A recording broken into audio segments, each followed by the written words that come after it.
स्वागत है आपका आज के हमारे नए क्लास में। और 12th वालों के लिए फिजिक्स में एक और मोस्ट इंपॉर्टेंट क्वेश्चन लेकर आ चुके हैं।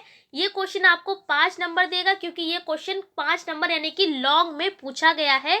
अगर आपको नहीं पता है तो बता देते हैं, इस चैनल पर यहाँ पर हम आपको फिजिक्स के अनसॉल्व पेपर सॉल्व करा रहे हैं। ये हमारा 2022 का सेट नंबर 7 चल रहा है। कई क्वेश्चंस इसके सॉल्व हो चुके हैं, ये बस हमारा अंत ही चल रहा है, मतलब लास्ट स्टेज है ये। इसमें मतलब ये सेट हमारा कंप्लीट ही होने वाला है। तो अगर आप पहली बार इस चैनल पर हैं और हमारी वीडियो को पहली बार देख रहे हैं तो आपको हमने सब कुछ डिटेल बता दी है। अगर आप देखना चाहते हैं सभी क्लासेस या कोई भी आपको क्वेश्चन नहीं समझ में आ रहा है तो प्लेलिस्ट अलग से बनी हुई है अनसॉल्व की, आप वहां पर जाकर आराम से कोई भी क्वेश्चन सर्च कर सकते हैं। फिलहाल इस क्लास में इसमें हम इस क्वेश्चन के बारे में जानेंगे। आपको ये क्वेश्चन 5 नंबर दिलाएगा, क्योंकि इसलिए इस टाइप का क्वेश्चन जो है कई बार एग्जाम में पूछा गया है, काफी इंपॉर्टेंट है। पढ़ते हैं। लिखा हुआ है कि किसी गोलीय अपवर्तक पृष्ठ के लिए सूत्र लिखिए। यानी कि पहले क्वेश्चन में आपको क्या करना होगा, आपको इस अपवर्तक पृष्ठ के लिए सूत्र यानी कि फॉर्मूला आपको लिखना पड़ेगा। ठीक है, केवल यहाँ पर फॉर्मूले की बात करी गई है, पूरा आपको निकाल कर नहीं दिखाना है। उसके बाद जो आप फॉर्मूला लिखेंगे, इसी की सहायता से आपको ये जो इक्वेशन लिखी है इसकी आपको क्या करना होगा, प्रूफ करना पड़ेगा। जो भी आप फॉर्मूला इसका होता हो, ठीक है, जो भी फॉर्मूला होगा आप वो फॉर्मूले के बेस पर आप क्या करेंगे, इसका प्रूवमेंट करेंगे। प्रूवमेंट आपको क्या करना है, 1/f is equals to n minus 1 1/r1 minus का 1/r2। ठीक है, तो चलिए स्टार्ट करते हैं। लेकिन उससे पहले आपको बता देते हैं, ये दोनों ही अलग अलग दो डेरिवेशन है अपने आप में, दोनों ही काफी इंपॉर्टेंट है। ये वाला जो डेरिवेशन ये अलग है और ये वाला जो है वो अलग डेरिवेशन है। लेकिन यहाँ पर केवल सूत्र लिखने के लिए कहा जा रहा है तो हम सूत्र लिख लेंगे। लेकिन अगर सूत्र लिखने के लिए नहीं कहा जा रहा है, अगर निगमन करने के लिए कहा जा रहा है, निगमन का मतलब है प्रूफ करने के लिए, तो आपको ये पूरा जो फॉर्मूला है वो आपको निकाल कर दिखाना पड़ेगा। और ये इंपॉर्टेंट भी है, आता है एग्जाम में कि वहां पर लिखा होगा, यहाँ पर लिखा हुआ है अपवर्तक पृष्ठ के लिए, वहां पर लेंस दे दिया जाएगा कि आप निकालिए अवतल अवतल के लिए या निकालिए उत्तल लेंस के लिए। ठीक है, तो दोनों अलग अलग ही डेरिवेशन है, लेकिन प्रूवमेंट दोनों के सेम ही होते हैं। तो इसीलिए इस क्वेश्चन में डायरेक्ट लिख दिया गया है अपवर्तक पृष्ठ। ठीक है, तो आशा करते हैं क्वेश्चन आपको समझा पाए होंगे। अब चलिए इसका आंसर लिखते हैं। सबसे पहले हम क्या करेंगे, इसका फॉर्मूला लिख लेते हैं, क्योंकि फॉर्मूला लिखने के लिए कहा जा रहा है। तो हेडिंग हमने डाल लेनी है, अपवर्तक पृष्ठ के लिए सूत्र क्या होता है, n/v माइनस का 1/u is equals to n minus 1 में r। ठीक है, साथ में बोलिए ताकि आपको याद हो जाए, n/v माइनस का 1/u is equals to n minus 1 में r। जब भी कभी केवल फॉर्मूला लिखने के लिए कहा जाता है तो आप जहां कर कर जरूर लिख दें कि उसमें क्या क्या चीज इन्वॉल्व है, जैसे कि n क्या है, v क्या है, u क्या है, r क्या है, तो इसके बारे में लिख देते हैं। n क्या है भाई, अपवर्तनांक है। v क्या है, प्रतिबिंब की दूरी है। ये आप याद भी रखें कि जब भी प्रतिबिंब का मतलब होता है परछाई, तो इसकी जो दूरी होती है उसको किससे लिखते हैं, स्मॉल v से। ठीक है, तो ये स्मॉल v है। उसके जो वस्तु की दूरी होती है, वस्तु का मतलब क्या है, ऑब्जेक्ट। ठीक है, जब हम लेंस बनाएंगे तो प्रतिबिंब को हम किससे लिखेंगे, आई से लिखेंगे, लेकिन जो इसकी दूरी होगी आई से उसको किससे डिनोट करेंगे, v से। ऐसी वस्तु को किससे डिनोट करेंगे, ऑब्जेक्ट यानी कि o से। और इसकी जो दूरी होगी उससे किससे लिखेंगे हम, स्मॉल u से। ठीक है, तो वस्तु की दूरी u होती है और प्रतिबिंब की दूरी v होती है। वक्रता त्रिज्या आप जानते होंगे, r बोलते हैं, त्रिज्या को इंग्लिश में बोलते हैं रेडियस, तो यहीं से हम r ले लेते हैं, तो ये होती है वक्रता त्रिज्या। तो फॉर्मूले में क्या क्या है उसके बारे में हमने बता दिया है। अब ये जो फॉर्मूला है इसी के बेस पर आपको ये वाला प्रूवमेंट करना पड़ेगा। तो चलिए करते हैं। और ये प्रूवमेंट है किसका, पतले लेंस के लिए। तो आपको हेडिंग डाल लेनी है, पतले लेंस के लिए सूत्र, या इसी को लेंस मेकर सूत्र भी कहते हैं। ठीक है, तो दोनों लिख लीजिए। अगर लेंस मेकर से आता है तो भी आपको यही करना है, और अगर पतले लेंस के लिए आता है तब भी आपको यही करना है। सबसे पहले हम आपको ये समझा देते हैं इस चित्र के बारे में, तभी आप इसके बारे में बहुत आसान तरीके से कर सकते हैं। सबसे पहले हमने क्या लिखा है, क्या किया है, क्वेश्चन में था हमारा पतला लेंस। ठीक है, तो आपको क्या करना है, सबसे पहले एक लेंस बना लेना है, और इस लेंस का नाम क्या है, उत्तल लेंस। आपको पता होगा ना, उत्तल अवतल की तो पहचान होगी ही।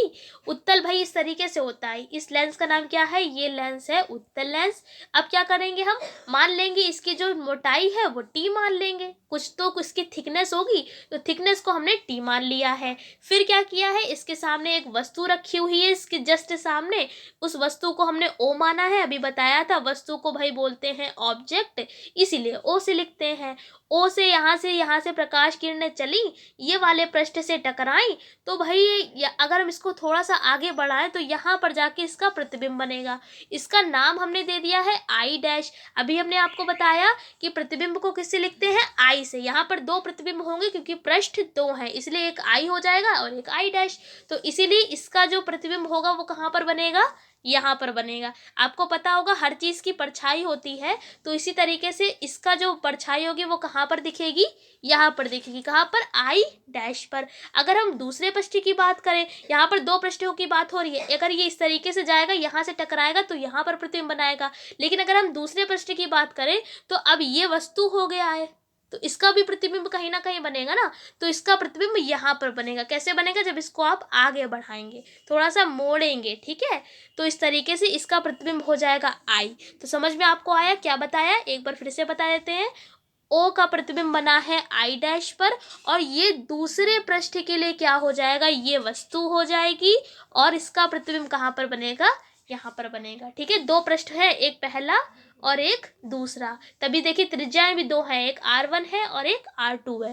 पहले में पहली बार क्या होगा कि पहली बार में O का प्रतिबिंब बनेगा आई डैश पर, और दूसरे पृष्ठ की जब हम बात करेंगे तो आई डैश क्या हो जाएगी? हमारी वस्तु हो जाएगी। ठीक है, और इसका प्रतिबिंब कहाँ पर बनेगा? आई पर बनेगा। अब दूरियां हम आपको पहले ही बता चुके हैं। वस्तु की दूरी क्या होती है? U, और प्रतिबिंब की दूरी क्या होती है? V। तो देखिए वस्तु है तो U डिस्टेंस लिखी हुई है, फिर ये प्रतिबिंब है तो दूरी क्या लिखी हुई है? V।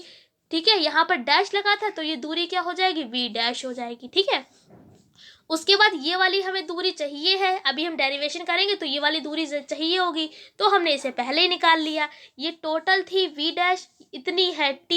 तो आप अगर ये वाली डिस्टेंस निकालेंगे तो क्या करेंगे आप? ये वाली में से ये वाली घटा देंगे, मतलब ज़्यादा वाली में से कम वाला घटा दीजिए, आपकी ये आधी दूरी निकल आएगी। कहाँ से कहाँ तक की? आई डैश से ये लेंस तक की दूरी। समझ में आ गया किस तरीके से निकाला?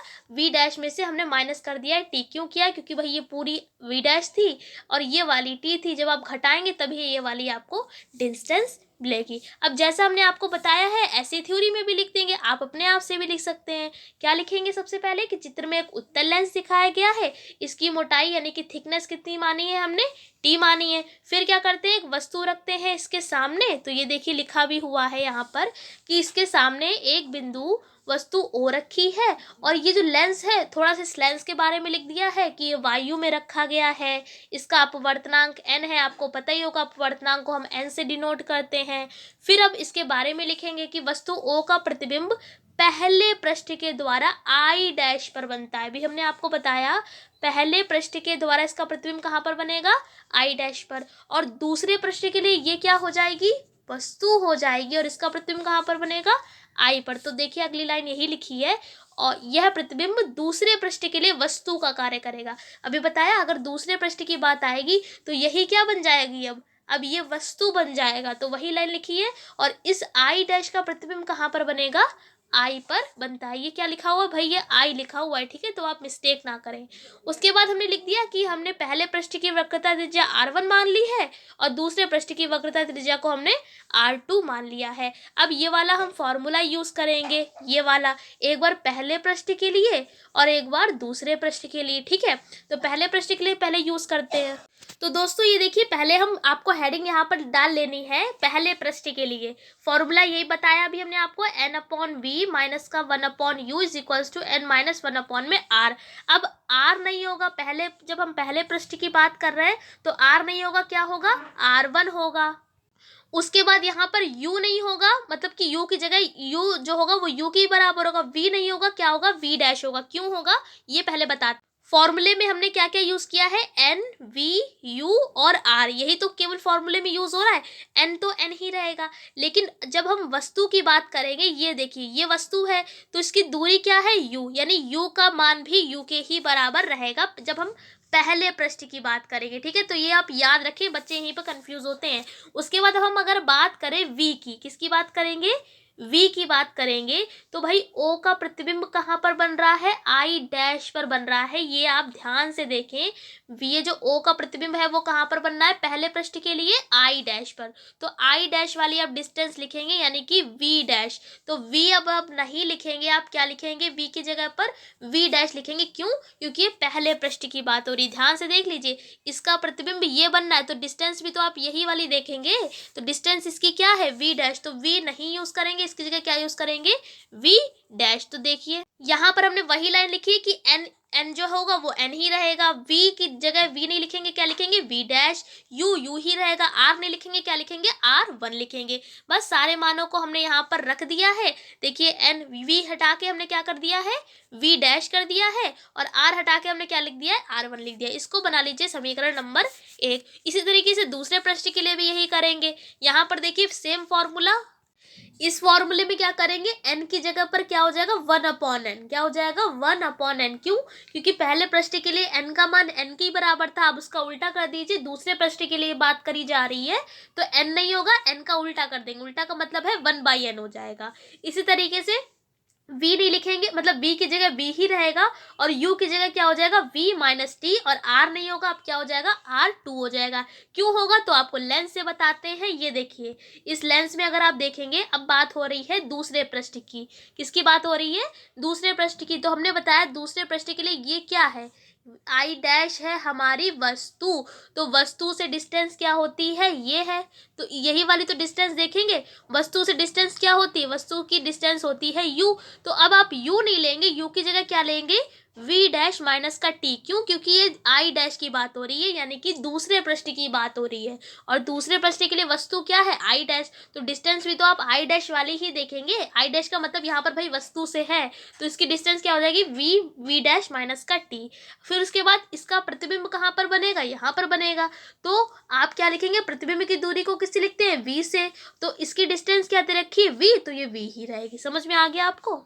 तो यही सारे मान हमने यहाँ पर लिख दिए हुए हैं। अगर आपको याद रहे तो आप मतलब यहाँ पर इसीलिए लिख दिया ताकि आपको समझ में आ जाए कि यहाँ पर इन मानों को इस तरीके से पुट किया गया है। अब क्या करना है, ये सारे मान आपको उठा के इसमें रख देने हैं। n नहीं रखेंगे, क्या रखेंगे, n की जगह पे 1/n। उसके बाद क्या किया है, u नहीं रखेंगे, u की जगह पर v डैश माइनस का t। r नहीं रखेंगे, r की जगह पर r/2। n की जगह बता दिया 1/n। बस इन सारे मानों को उठाकर हमने इस वाले समीकरण में रख दिया है। तो ये देखिए आ गई है। उसके बाद इसको सिंप्लीफाई कर लिया है, ये स्टेप यहाँ पर आ जाएगा तो हो जाएगा NV बना, मतलब 1/n में NV। ये ऐसे ही रहेगा। जब आप इसको सॉल्व करेंगे 1/n माइनस का n, तो ये वाला इधर जाएगा स्टेप, अपॉन में n चलेगा, और ये वाला स्टेप जाएगा तो क्या हो जाएगा 1 माइनस का n, ठीक है। और ये अपॉन में r2 चल रहा है तो ये r2 आ जाएगा। तो ये वाला स्टेप इस तरीके से आया है एलसीएम लेके। उसके बाद हमने क्या किया है, यहाँ पर भाई n चल रहा है, यहाँ पर n को हटाने के लिए हम क्या करेंगे, n से गुणा कर देंगे। यहाँ पर देखिए n से गुणा करेंगे तो ये कैंसिल हो जाएगा, यानी 1/v बचेगा। यहाँ पर n से गुणा करेंगे तो ये n ऊपर आ जाएगा। यहाँ पर अगर n से गुणा करेंगे तो ये वाला कैंसिल हो जाएगा, क्या बचेगा 1/1 माइनस n अपॉन में r2। तो ये भी लाइन आपको समझ में आ गई होगी। अगर हम मान लें कि ये जो v डैश है इसका मान बहुत ज़्यादा है, और तो हम क्या करेंगे, ये t को छोड़ देंगे, ठीक है। क्यों करते हैं भाई, v का मान जो v डैश का इतना ज़्यादा है कि t जो है वो बहुत कम। अगर मान लें कि इसकी जो v डैश की वैल्यू है 1 लाख है, ठीक है, सपोज कीजिए, और जो t की वैल्यू वो पॉइंट में कुछ है, तो इसकी वैल्यू को हम अमान्य कर देते हैं ना, नगण्य मान लेते हैं। तो इसी तरीके से अगर v डैश की वैल्यू बहुत ज़्यादा है तो देखिए कितने हमने ग्रेटर देन लगा दिए हैं, तो t की वैल्यू को आप छोड़ देंगे। तो हमने क्या किया है यहाँ पर, ये देखिए अगले स्टेप में, बस यहाँ से हमने माइनस के t को हटा दिया है। कब, ये वाली कंडीशन लिखकर। ये देखिए बाकी की सारी चीज़ें सेम है, लिखा हुआ है 1/v माइनस का n/v डैश बराबर में 1 माइनस n अपॉन में r2, ठीक है। इसको बना लीजिए समीकरण नंबर 2। अब क्या करेंगे, दोनों समीकरणों को हम जोड़ देंगे। ये देखिए ये पहली वाली समीकरण है और ये दूसरी वाली समीकरण है, दोनों के बीच में क्या लगा हुआ है, प्लस का निशान। इसी तरीके से बराबर में इस तरीके से आप लिखेंगे, बराबर की एक साइड वाले को एक तरफ और एक साइड वाले को एक तरफ। ये वाली आपकी पहली समीकरण थी ना, तो ये है। और दूसरी वाली समीकरण आपकी क्या थी, ये भाई ये दूसरी समीकरण थी। तो दोनों को क्या किया है, दोनों तरफ हमने क्या लगा दिया है, जोड़ लगा दिया, यानी कि जोड़ दिया है, सम कर दिया है। अब देखिए यहाँ पर n upon v, n upon e cancel हो जाएंगे, क्यों, क्योंकि माइनस चल रहा है, प्लस माइनस क्या हो जाता है, कैंसिल, इनकी जीरो बचेगा। अब क्या बचा हुआ है, ये देखिए, पहले हम प्लस वाला टर्म लिख लेंगे 1/v, फिर ये बचा हुआ है इधर 1/u। केवल इस स्टेप में यही तो बचा है, ये वाला तो कैंसिल हो गया, मतलब जीरो हो गया। ये वाले स्टेप को हमने इस तरीके से सीधा कर कर लिख लिया। दोनों में देखिए n-1, यहाँ पर 1 - n है। अगर हम यहाँ से कॉमन लें तो n-1 कॉमन ले सकते हैं ना, दोनों तरफ है। तो दोनों तरफ है कि लिए हमने क्या किया, n-1 कॉमन ले लिया। यहाँ से ये कॉमन ले लिया तो यहाँ कुछ नहीं बचा, केवल 1 बचा। तो देखिए 1/r1 लिखा हुआ है। यहाँ से क्या कॉमन लिया, यहाँ से हमने भाई कॉमन लिया है n-1, लेकिन यहाँ पर क्या लिखा हुआ है 1 - n। तो आप क्या करेंगे, यहाँ से माइनस को आप बाहर लिख दें, ठीक है। अगर हमने यहाँ से उल्टा कॉमन लिया है तो ये प्लस चल रहा है, तो प्लस हटके क्या आ जाएगा, ये माइनस आ जाएगा। क्यों माइनस आया, क्योंकि यहाँ पर 1 - n हमने कॉमन नहीं लिया है, n-1 लिया है। जब अगर आप n-1 लेंगे तो ये ऑटोमेटिकली क्या हो जाएगा, यहाँ से माइनस बाहर आ जाएगा। जब माइनस बाहर आएगा तो यहाँ पर क्या बचेगा, कुछ नहीं, 1 बचेगा, और अपॉन में r2 जैसा चल रहा है वो वैसे रहेगा। इसको बना लीजिए समीकरण नंबर 3। अब हम मान लेंगे कि अगर वस्तु अनंत पर रखी हो और प्रतिबिंब, तब इसका कहाँ बनेगा, फोकस पर बनेगा। वस्तु अनंत, ये देखिए ये लाइन अंडरलाइन चाहे कर लीजिए, वस्तु अनंत और प्रतिबिंब फोकस। वस्तु का मतलब क्या है, वस्तु की दूरी u, अनंत का मतलब इन्फिनिटी, यानी u का मान आप रखेंगे इन्फिनिटी, और प्रतिबिंब का मतलब क्या है v, और फोकस का मतलब f, यानी कि आपको v का मान रखना है f और u की जगह पर आपको रखना है इन्फिनिटी। इसी वाले फॉर्मूले में ये देखिए v की जगह पर हटा के क्या लिख दिया हमने f, ये वाले लाइन हमने लिख भी दी है condition, u is equals to infinity और v is equals to f, और u की जगह पर क्या रख दिया है, इन्फिनिटी। बाकी जैसा चल रहा था वैसा ही चलने दिया। आपको ये वाली लाइन लिख भी देनी है कि अगर वस्तु अनंत पर रखी होगी तो प्रतिबिंब फोकस पर बनेगा। अब यहाँ पर अगर आप देखेंगे अपॉन में इन्फिनिटी है तो ये 0 हो जाएगा, तो केवल कितना बचेगा, ये 1/f, और ये बराबर में ये वाला स्टेप बचेगा। तो देखिए ये आपका प्रूवमेंट हो चुका है। इस वाले क्वेश्चन में केवल आपको यहीं तक प्रूव करना था और यहाँ पर आपको डाल देना है प्रूव्ड। लेकिन अगर आपसे कहा गया पतले लेंस के लिए सूत्र प्रूफ कर कर दिखाइए, आपको प्रूवमेंट जो क्वेश्चन में दे रखा था वो नहीं दे रखा हो, तो आपको क्या करना है, इसको बना लेना है चौथी समीकरण। जब आप चौथी और तीसरी को आपस में मिला देंगे, तीसरी वाली हमारी समीकरण क्या थी, अगर आपको नहीं याद है तो बताते हैं। तीसरी वाली समीकरण थी 1/v माइनस का 1/u is equals to n-1, 1/r1 minus का 1/r2, ये थी आपकी तीसरी समीकरण। तो ये चीज़ और ये चीज़ इसमें कॉमन है ना, तो जब आप दोनों को एक दूसरे के बराबर रखेंगे तो ये वाला इसके बराबर हो जाएगा। तो देखिए आ गया है 1/f बराबर 1/v माइनस का 1/u। यही भाई पतले लेंस के लिए सूत्र है या लेंस मेकर सूत्र है। इसी सूत्र को आप जो है डायरेक्ट यूज़ करते थे 10th क्लास में, लेकिन यहीं पर आपका इस क्लास में आपको इसका प्रूवमेंट करना पड़ेगा। अगर आपको ये वाला क्वेश्चन करना है, इसी टाइप का क्वेश्चन आया है, तो आपको यहीं तक आपका क्वेश्चन जो है वो पूरा कंप्लीट हो गया है। लेकिन अगर क्वेश्चन आपका इस तरीके से नहीं आया है, लेंस मेकर सूत्र आपको प्रूफ करने के लिए कहा जा रहा है, तो आप यहाँ तक प्रूफ करेंगे, ठीक है। तो आई होप समझा पाए होंगे पूरे क्लास को आपको अच्छे से। कोई डाउट है तो आप पूछ सकते हैं। इस क्लास में इतना ही रखते हैं, अगले क्लास में जब मिलेंगे तो अगले नए टॉपिक के बारे में बताएंगे। इस क्लास में इतना ही, तब तक के लिए जय हिंद, जय भारत।